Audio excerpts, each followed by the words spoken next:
ప్రస్తుతానికి చూస్తే దాయాదులో అత్యంత ప్రభావవంతమైన వ్యక్తుల్లో మునీర్ ఒకరుగా కనిపిస్తూ ఉంటారు. భద్రతా విధానాల్లో కీలక పాత్ర కూడా పోషిస్తున్నారు. ఆయనపై వచ్చేటువంటి విమర్శలు రాజకీయ చర్చగా మారాయి.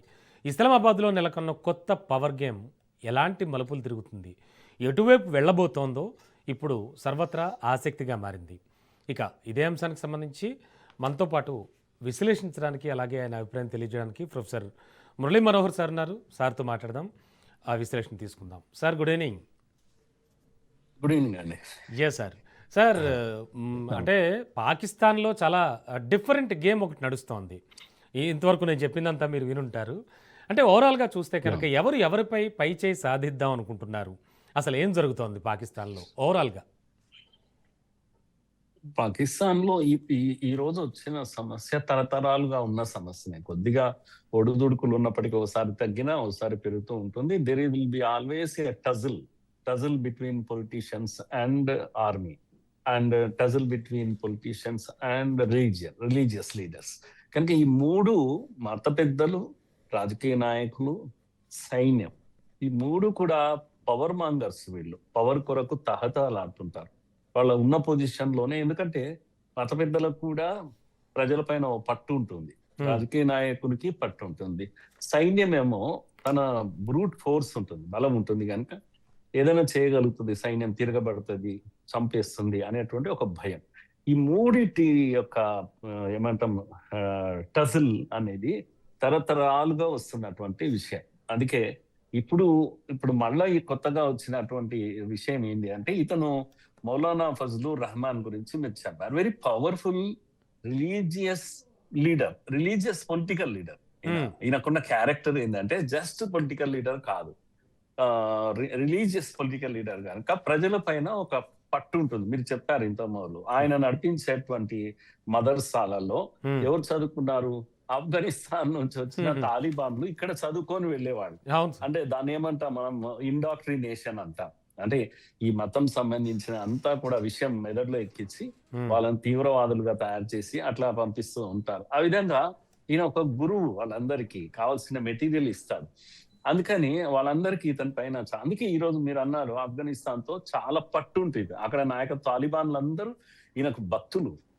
అక్కడే కాదు, ఇక్కడ కూడా మీరు చెప్పినట్టు ఇమ్రాన్ ఖాన్ ప్రభుత్వం ఏర్పడ్డప్పుడు ఈయన తిరుగుబాటు చేశాడు కదా. మీరు పీపుల్స్ డెమోక్రాటిక్ మూవ్మెంట్ ఏదైతే పాకిస్తాన్ డెవలప్మెంట్ డెమోక్రాటిక్ మూవ్మెంట్ అని మూవ్మెంట్ నడిపాడు. మామూలుగా నడపలేదు తను, అంటే నాయకుడుగా ముందుండి నడిపాడు. తర్వాత ప్రభుత్వం కూలిపోయింది, మనందరికీ తెలుసు. ఏది ప్రజల చేత ఎన్నుకోబడ్డ ఇమ్రాన్ ఖాన్ ప్రభుత్వం కూలిపోయింది. అంత పవర్ఫుల్ లీడర్ ఇతను, అషామాషి లీడర్ అయితే కాదు. అయితే ఇవన్నీ ఉన్నప్పటికీ కూడా అండి, నేను ఒక మాట నేను మీ ముందు పెడుతున్నాను. ఈ ఫజ్లుర్ రహమాన్ పెడుతున్న ఈ చర్చ ఏదైతుందో, రాజకీయాలకు చేయాలనుకుంటే యూనిఫామ్ వదిలేసి ఎన్నికలోకి రండి, సైన్యాన్ని పిలిపిస్తున్నాడు. డైరెక్ట్ గా ఇది మునీర్ ను ఛాలెంజ్ చేసినట్టు, ఆసిఫ్ మునీర్ ను. ఆయన ప్రజల తీర్పు పొందండి, ఊరికే వెనకాల డోర్ లో కూర్చొని రాజకీయాలు నడపకండి. ఇప్పుడు ఈ డిమాండ్ ఏదైతే ఉందో దీంట్లో తప్పేముందండి? దీంట్లో ఏం తప్పు ఉంది చెప్పండి. మీరు డొంక తిరుగుగా బ్యాక్ డోర్ డ్రైవింగ్ ఎందుకు చేస్తారు? రిమోట్ తో ఎందుకు చేస్తారు, కంట్రోల్ చేస్తారు పాలిటిక్స్ ను? ఎన్నిట్లో ఇన్వాల్వ్ అవుతారు మీరు? విదేశాంగ విధానంలో మీరే ఇన్వాల్వ్ అవుతారు, భద్రతా విషయాల్లో మీరే ఇన్వాల్వ్ అవుతారు. ఆఫ్ఘనిస్తాన్ ఇండియా రిలేషన్స్ లో కూడా సైన్యమే, మునీరే ముందు ఉంటుంది. అక్కడ నిర్ణయం తీసుకునేది మునీర్ తీసుకుంటాడు. రాజకీయమైన నిర్ణయాలు తీసుకోవాలి కదా. ఈ సమయంలో మంచినీళ్ళు లేవు, ఆకలితో ఉన్నారు ప్రజలు, కనుక యుద్ధం సరి అయింది కాదు అనే నిర్ణయం ఎవరు చేస్తారని? ప్రజలతో సంబంధాలు ఉన్న వాళ్ళు చేస్తారు, కానీ సైన్యం చేస్తుందా? కనుక నేను ఎప్పుడో ఒక మాట చెప్తుంటాను, అన్ని దేశాల్లో ఆర్మీ ఉంటుంది దేశ రక్షణ కోసం. పాకిస్తాన్ లో ఆర్మీకి ఒక దేశం ఉంది, వాళ్ళ బ్రతకడానికి, డబ్బు సంపాదించడానికి. అంటే కేంద్రం ఎవరు అంటే సైన్యమే పాకిస్తాన్ ను ఏలుతూ ఉంటుంది. కనుక దీనికి ఇది తప్పు అని చాలా గట్టిగా వాదించేటువంటి మత నాయకుల్లో మౌలానా ఫజ్లుర్ రహమాన్ ఒకడు. ఈ వాదన ఏదైతుందో చాలా అద్భుతమైన వాదన. దీంట్లో సత్యం ఉంది, దీంట్లో నిజం ఉంది వాస్తవంగా. లేకపోతే రాజకీయ పార్టీలు అన్ని క్లోజ్ చేసుకోవాలి. ఎందుకు పార్టీలు పెట్టుకోవాలి? ఎందుకు ఎన్నికలు నిర్వహించాలి? ఎందుకు ప్రజలు ఓట్లు వేయాలి? హ్మ్. సైన్యం మీరే నడిపిస్తామంటే మరి పాలిటిక్స్ ఎందుకు పని లేక అనే ఒక క్వశ్చన్ వస్తుంది. హ్మ్. అందుకే ఈయన లేవనెత్తిన ప్రశ్న మాత్రం ఆ చాలా అద్భుతమైనటువంటి ప్రశ్న. అందరూ ప్రజలు ఆలోచిస్తున్నారు. అయితే సాధారణ రాజకీయ నాయకుడు మాత్రం కాదు. అందరిలాగా ఒక నార్మల్ పొలిటీషియన్ కాదు. హ్మ్.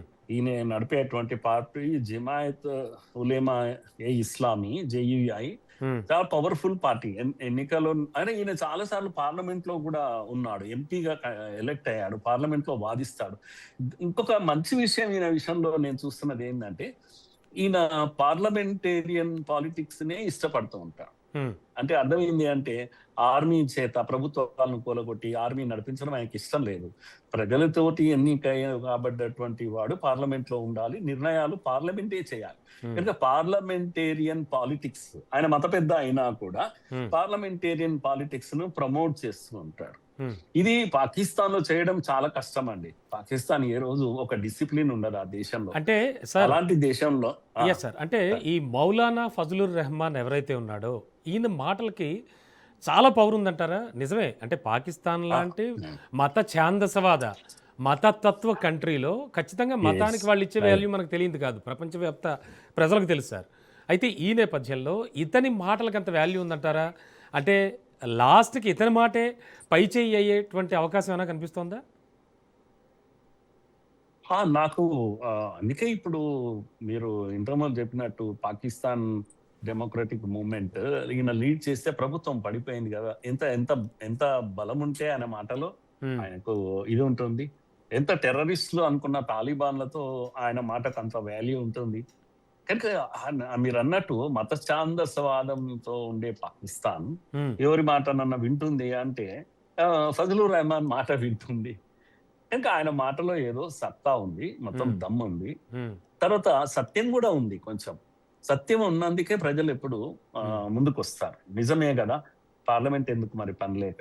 హ్మ్. కనుక ఆయన ఏమంటారంటే ఎవరి నిర్ణయాలు వాళ్ళు చేయండి. భద్రత విషయము మీరు ఆర్మీ పట్టించుకోండి. హ్మ్. ప్రజల బాగోగులు ఇవి ఆహ్, ఆహ్, స ఏంది రాజకీయ నాయకులు ప్రజలతో ఎన్నుకోబడ్డ నాయకులు చూస్తారు.